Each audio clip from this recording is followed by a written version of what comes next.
세계적으로 유행하는 프로그램이 있는데 우리나라에서도 꽤 요즘이 아니라 몇 년 전부터 유행하기 시작한 것 같아요. 오디션 프로그램이에요. 그래서 컨셉은 일반 사람들이 이제 무대에 나와서 재능을 펼치는 건데 문제는 거기 TV에 얼굴을 비추는 데까지 쉽지 않다는 거예요. 어떤 분은 지역별 예선을 뭐 몇만 분의 1, 심지어는 몇십만 분의 1을 뚫고서 올라와야 방송에 그 얼굴을 비칠 수 있는 거예요. 제가 들어보면 노래를 너무 잘하는 거예요. 전부 다 재능도 많고. 그런데 그 심사위원들은 아주 혹평을 하더라고요. 혹평을 해요. 뭐 중음, 고음, 저음이 안 좋다. 뭐 호흡과 발성이 안 좋다. 어깨에 힘이 들어갔다. 가사 전달이 안 된다. 자기화, 몰입이 안 됐다. 제일 모르겠는 거는 소울이 안 산다고. 저도 어떤 분한테 요즘에 발성 때문에 욕을 먹기 때문에 지금 죽을 맛이거든요. 노래를 못한다, 왜 목소리가 뭐 그러냐. 근데 처음에 그 심사위원들의 평가를 들으면서 전 좀 이렇게 생각했어요. 프로그램의 극적인 반전을 위해서 과하게 그러나 보다. 또는 전문가로서 잘난 체 하느라고 그러나 보다 이렇게 생각했는데 그분들이 개인적으로 1대1로 레슨하는 것도 나오더라고요. 근데 한 명 한 명에 대한 관심, 열정, 심지어 사랑하는 애인을 대하는 것처럼 섬세하게 살피는 모습을 보면서 내가 오해였다라는 생각을 하게 됐습니다.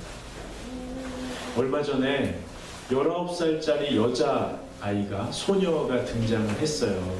근데 그 아이는 가수가 되고 싶어서 고등학교를 중퇴하고 서울에 올라와서 고시촌, 그 원룸, 고시원에서 사는 아이입니다.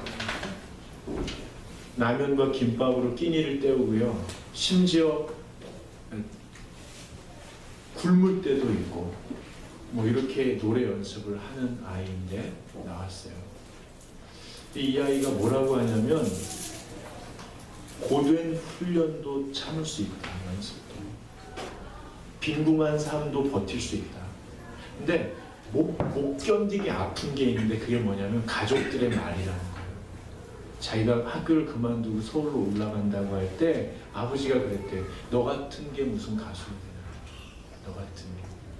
학교도 못 마치는 주제에 너 같은 게 무슨. 그 자기 또래 그 친척들이 있잖아요. 사촌 형제들이 네가 가수가 되는 순간 나는 한류 스타다 막 이렇게 했어요. 그러니까 열심히 몰입해서 연습하다가도 그 얘기가 탁 하면 얹힌 듯이 아프다는 거예요.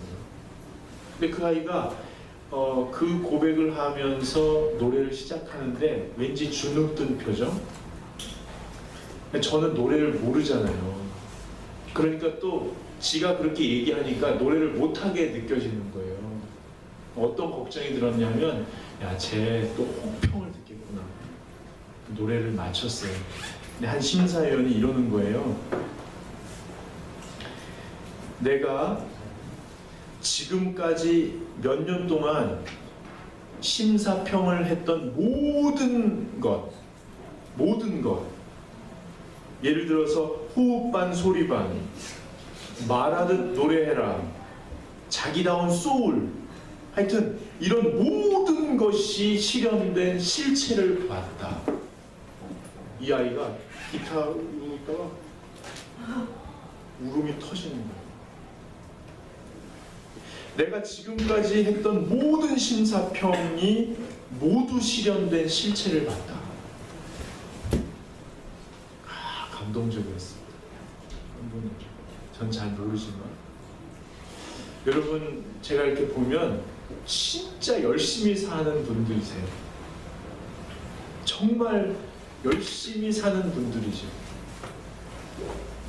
한 분 한 분이 정말 치열하게 사는 분들입니다. 근데 만약에 가정생활, 직장생활, 학교생활, 재정관리, 건강관리, 친구관계에 전문가들이 있다면 아마 여러분에게 별의별 혹평을 다 쏟아낼 겁니다. 제가 이 말씀을 준비하면서 기도했습니다. 우리 숲속센터 교우들이 그 모든 사람들에게 완벽하다라는 칭찬을 듣게 해주십시오. 그 누구도 흠잡을 수 없게 온전하다고 칭찬을 들을 수 있게 해주십시오 라고 기도했다가 오늘 새벽에 불가능할 것 같더라고요. 불가능할 것 같아요. 그래서 제가 하나님께 다시 기도했어요. 하나님, 그러면 설교를 뭐라고 하죠? 여러분, 다시 축복합니다. 여러분에게 지혜로운 집중력이 있기를 바랍니다. 모든 사람이 아니라 하나님에게 칭찬받는 사람이 되십시오. 모든 사람이 아니라면, 어차피 다 만족시킬 수 없다면 우리 하나님에게 칭찬 듣는 사람이 되십시오. 조금 더 욕심을 내면 하나님께서 내가 말한 모든 것을 실현한 실체가 여기 있다라는 얘기를 우리가 천국 가서 들을 수 있으면 좋겠습니다. 그랬으면 좋겠습니다. 여러분, 오늘 본문 한번 보세요. 14절에 첫째 줄 세 단어만 읽겠습니다. 시작. 말씀이 육신이 되어. 다시 한 번만요. 말씀이 육신이 되어. 끝으로 한 번만 더요. 말씀이 육신이 되어. 이 말씀이 아까 심사위원들이 했던 이야기와 통하는 겁니다. 말씀이, 하나님께서 말씀하신 것이 실체가 되어 나타났다는 겁니다. 여러분, 하나님께서 구약 성경에서 많은 말씀을 하셨습니다. 아주 많은 말씀을 하셨죠. 그 중에 제가 좀 무리를 했죠. 무리를 했다는 건 노력했다는 게 아니고 안 될 일을 해봤다는 겁니다. 그게 뭐냐면 세 가지로 정리해봤어요. 하나님이 구약 성경에서 우리에게 하신 말씀을 세 가지로 정리해봤어요. 안 될 일이지만 첫째는 천지창조입니다. 두 번째는 출애굽입니다. 출애굽. 애굽에서 탈출한 거죠. 세 번째로는 구원을 받았음에도 불구하고 무너진 이스라엘에게, 그래서 절망 중에 있는 이스라엘에게 회복을 약속하신 겁니다. 창조, 구원, 소망. 이 말씀이 구약 성경의 핵심인 것 같아요. 그 말씀이 실현됐다는 거예요. 천지창조, 창조적인 사람이 되라고 말씀하신 거예요. 탈출, 주도적인 사람. 소망, 희망적인 사람. 그 메시지가 실현된 분이 누구냐면 예수 그리스도라는 거예요. 그래서요, 예수 그리스도를 영접한 사람은 창의적인 사람이 된다는 거예요. 창의적인 사람이 뭐냐면요, 이 땅에 있는 사람들에게 여러분 때문에, 예수 그리스도를 영접한 여러분 때문에 여러분 주변에 있는 사람이 새로운 시간과 공간으로 초대된다는 거예요. 예수 그리스도를 영접한 여러분 때문에 여러분이 주도적인 사람이 돼서 여전히 눌려있는 사람들, 여전히 억압받는 사람들, 여전히 자기 고집 안에 묶여있는 사람들이 자율적인 존재로 초대된다는 거예요. 여러분이 희망적인 존재가 된다는 거예요. 반복적인 실수와 실패로 자기 인생에 대해서 절망하는 사람들이 많은데, 여러분이 예수 그리스도를 영접한 여러분 때문에 어떤 사람이 다시 한번 소망을 갖게 된다는 거예요. 예수 그리스도께서 하나님이 말씀하신 그 모든 것이 실현된 존재로 우리 가운데 오셨다고 합니다. 여러분, 14절에 지금 읽은 그 다음으로 세 단어를 또 읽어보겠습니다. 시작. 우리 가운데 거하심에. 다시 한 번만. 우리 가운데 거하심에. 다시 한 번만. 우리 가운데 거하심에. 하나님의 말씀이 온전히 실현된 실체이신 예수가 우리 가운데 거하신다. 말씀이 육신이 되어 우리 가운데 거하심에. 예수 그리스도를 마음에 모신 여러분들이 이 땅에 거함으로 말미암아 이 땅이 하나님의 뜻대로 변화되어 간다고 주님께서 말씀하십니다. 어떻게 해요? 어떻게 그게 가능할까요? 여러분이 창의적이고 주도적이고 희망적인 존재로 살아가게 되는 것이 어떻게 가능할까요? 오늘 본문 말씀 14절의 마지막 줄 또 세 단어가 있습니다. 끝에 같이 읽어보겠습니다. 은혜와 진리가 충만하더라. 다시 한 번만요. 은혜와 진리가 충만하더라. 한 번만 더요. 은혜와 진리가 충만하더라. 예수께서 우리 가운데 거하시면서 우리 안에 은혜와 진리가 충만하게 하신다는 거예요. 여러분, 은혜가 뭡니까? 은혜의 원래 의미는 선물입니다. 선물. 선물의 핵심 가치는 뭘까요?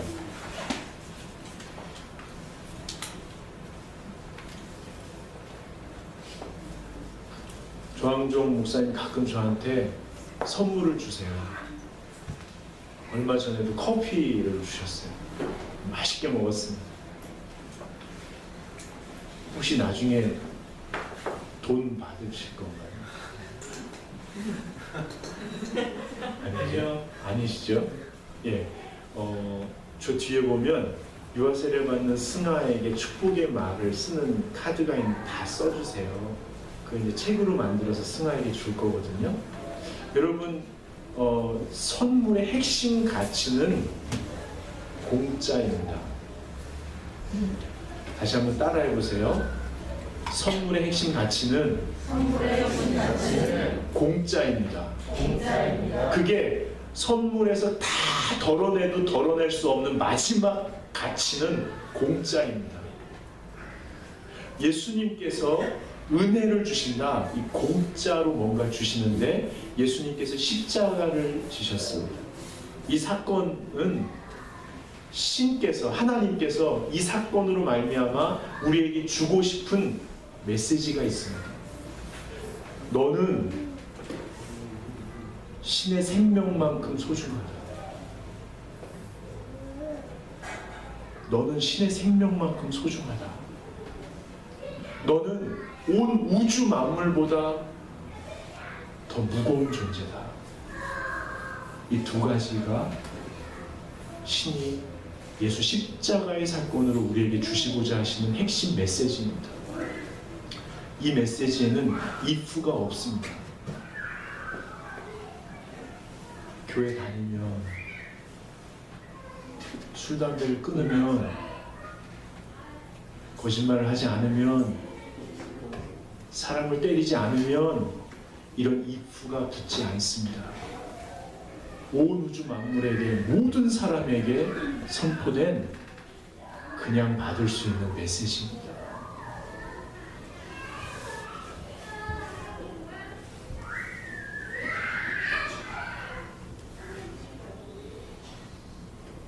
예수를 믿는다는 것은 교회를 오래 다니면 신앙이 깊어지면 모든 게 공짜라는 사실을 깨닫기 시작합니다. 모든 게 공짜였다는 사실. 그 놀라운 사실 앞에 충격을 받죠. 그래서 신앙이 깊어질수록 자기 자신을 사랑하게 됩니다. 자기 자신을 사랑하는 것 사실은 어렵습니다. 제가 좋아하는 배우 중에 박신양이라는 사람이 있습니다. 박신양 씨가 어떤 강연에서 이런 얘기를 하더라고요. 연기가 너무 하고 싶어서 대학에 갔대요. 연기 연습을 날마다 하는데 졸업할 때 되니까 덜컥 겁이 나더래요. 돈이 없으니까 연습실을 못 빌릴 테니까 학교 연습실에서 매일매일 연습을 했는데, 그래서 생각을 하다가 대학원을 가기로 했대요. 대학원을 가면 연습실 또 쓸 수 있으니까. 연기하는 게 그냥 좋았대요. 그래서 친구들이랑 절에 들어가서 공부를 해서 합격을 했는데, 문제는 친한 친구들이 다 떨어진 거예요. 고민을 하다가 러시아로 유학을 가기로 했대요. 거긴 다 받아주니까 무슨 학원 같은 데로 갔나 봐요. 돈이 없으니까 돈을 친척들한테 다 구걸하다시피 빌려서 갔는데 돈이 다 떨어지는 거예요. 나중에 300불이 남았대요. 여러분, 벽에 부딪히면 진짜 하고 싶은 거가 더 절절해지는데, 이 사람이 300불이 남으니까 뭘 했냐면 색소폰을 샀대요. 250불 주고. 너무 불고 싶어서.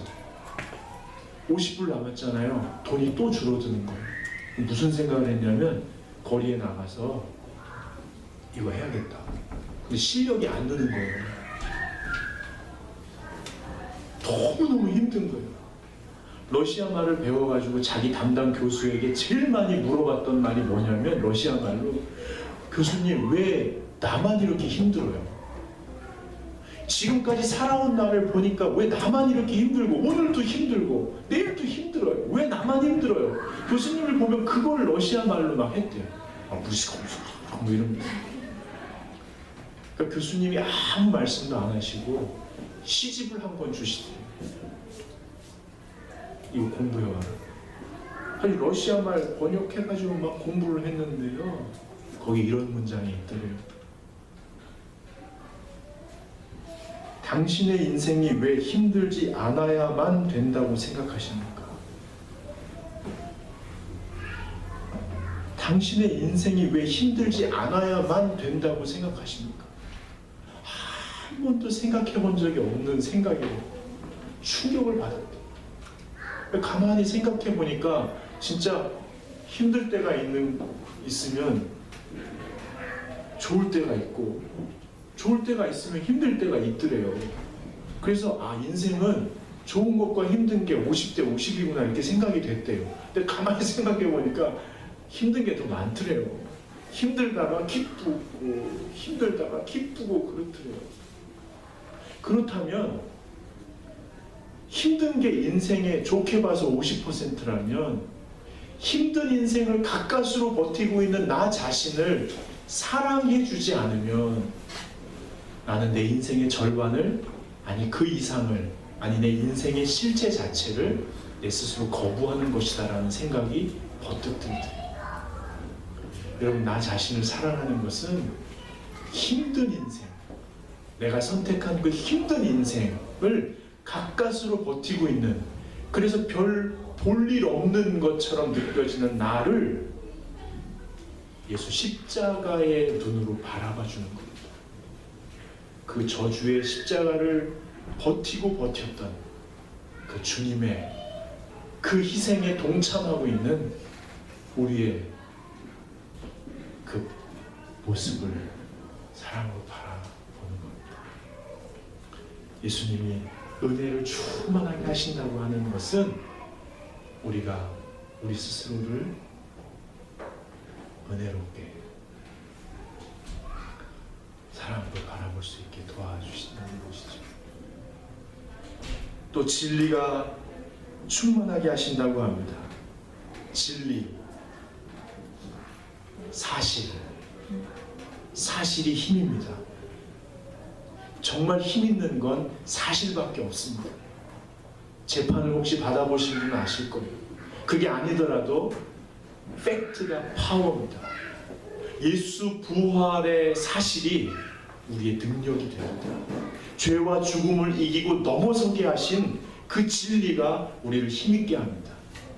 부활하신 주님께서요, 이런 표현은 좀 죄송하지만 자꾸 사람들한테 가서 나 살아났다, 나 살아났다 얘기하세요. 나 살아났다, 나 살아났다.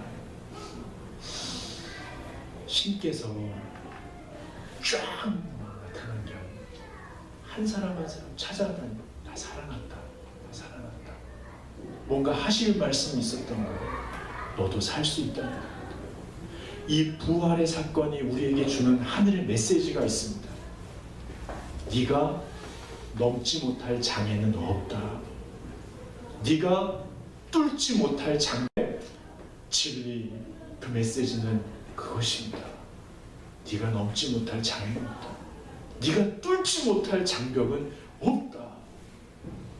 여러분, 얼마 전에 11월 달에 모세 말씀을 전했어요. 모세가요, 하나님의 부름 가운데, 하나님의 부르심 가운데 민족 전체를 설득하고 적까지 설득하고 협상해서 출애굽을 단행합니다. 근데 앞에는 홍해요, 뒤에는 바로의 군대. 이러지도 저러지도 못하는 상황에서 민족의 지도자 모세가 하늘을 바라보고 부르짖습니다. 그때 하나님께서 뭐라고 하신지 기억하시죠? 너 왜 날 보고 울부짖고 있냐? 그 뒤에 뭐라고 하세요? 너의 지팡이를 들어라. 너의 역량을 강화해라. 너의 스펙을 넓혀라. 모든 사람을 설득해라. 왜 무력하게 가만히 있느냐? 모든 사람이 인정할 만한 그런 것을 갖추어라 라고 아니하시고요. 네 지팡이를 들어라. 네가 지금 할 수 있는 거 해라. 이게 뭐예요? 다른 말로 포기만 하지 마라. 그러면 내가 다 한다. 모세가 지팡이를 듭니다.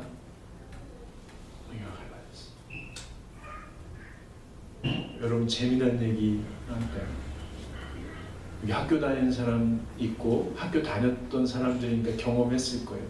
숙제는 많은데 내일 내야 되는데 12시가 됐어요.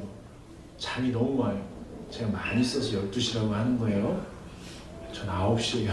근데 12시가 됐어요. 잠이 와요. 못하고 자는 거예요. 잠자리에 들 때 나는 숙제도 하나 스케줄대로 못 맞춰서 하는 무력하고 무책임한 그런 학생이야 라고 잠들지 말라는 거예요. 잠들면서 내일 낼 수 있어. 내일 낼 수 있어.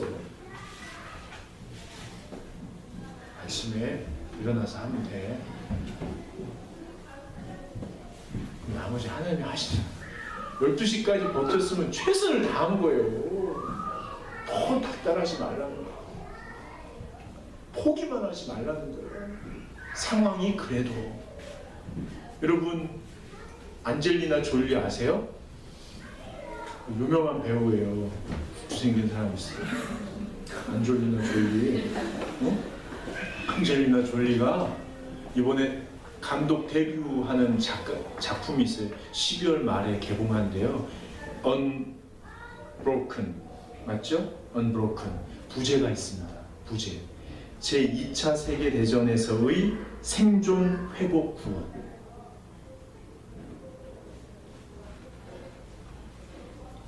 지난 7월 2일 날 돌아가신 루이스 장페린이라는 실존 인물의 이야기입니다. 그는 올림픽 육상 선수였고요. 2차 세계대전에 일본에 끌려가서 3년 동안 포로 생활, 비참한 생활을 합니다. 그때 하나님을 만나게 됩니다. 그 빌리그레암 목사님의 십자가 집회에 따라다니면서 정말 믿음으로 살았던 위대한 인물입니다. 안젤리나 졸리가 그 사람의 일생을 영화화 만든 거예요. 근데 이분을 만나보니까 너무 좋은 거예요. 우정이 싹트고 원래 안젤리나 졸리라고 불러도 될까요? 졸리가 신앙이 없는 사람이었어요.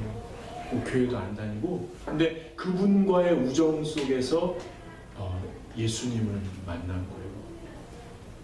근데 일화가 있더라고요.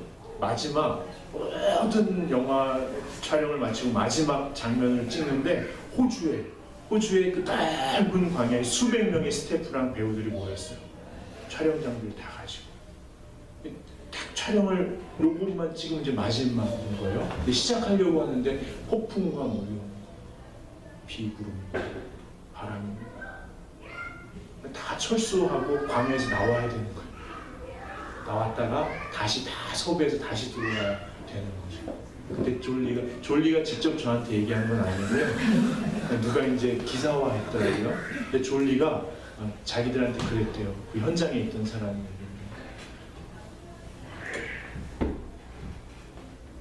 내 생애 처음으로 잠펠리니처럼 한번 해볼게요. 그 영화 주인공 잠펠리니처럼 해볼게요. 그러고는 광야로 걸어 들어가더래요. 비가 막 바람이 나고 거기 무릎을 꿇은 거예요. 그 하나님께 기도를 했어요. 그 순간 비가 그치는 거예요. 구름이 몰려오는 거죠. 그리고 촬영이 시작됩니다. 촬영 다 마치고 졸리가 컷! 하는데 비가 쏟아졌다. 여러분, 졸리는 처음으로 잠펠리니 흉내를 내고 자기가 할 수 있는 거 무릎 꿇고 기도하는 거. 하나님 나머지는 다 하시는 거예요. 여러분 지금 어떤 상황이 있으세요? 여러분 포기만 하지 말라는 거예요. 진리가 충만해지는 사람들 어떤 상황에서도 내가 그 순간 할 수 있는 걸 나머지는 하나님이 다 해주시는. 아멘. 여러분의 인생의 은혜와 진리가 충만하기를 축원합니다. 12절 말씀을 마지막으로 보겠습니다. 같이 읽겠습니다. 영접하는 자, 곧 그 이름을 믿는 자들에게는 하나님의 자녀가 되는 권세를 주셨으니. 영접하는 자, 곧 그 이름을 믿는 자들에게는, 이 말이 뭐냐면 예수께서 창조와 구원과 소망의 메신저로 하나님이 말씀하신 실체라는 사실을 믿는 사람. 예수가 우리에게 은혜를 주시고 진리를 충만하게 하셔서 우리로 그런 삶을 살게 할 것이라고 실제로 믿는 사람에게는 자녀가 되는 권세를 주십니다. 자녀가 되는 권세란 남들에게 보이기 위해, 남들과 경쟁하기 위해, 남들을 이기기 위해, 남들에게 인정받기 위해 허세를 부리는 껍질을 벗어낸다는 겁니다. 그래서 참 자아로 가장 자기답게 살아갈 수 있다는 것입니다. 여러분이 허세를 벗고 하나님께서 만드신 본래의 모습대로 자녀로서 자유롭게, 창조적으로, 주도적으로, 흔들림 없이 평생을 살아가실 수 있기를 바랍니다. 우리 같이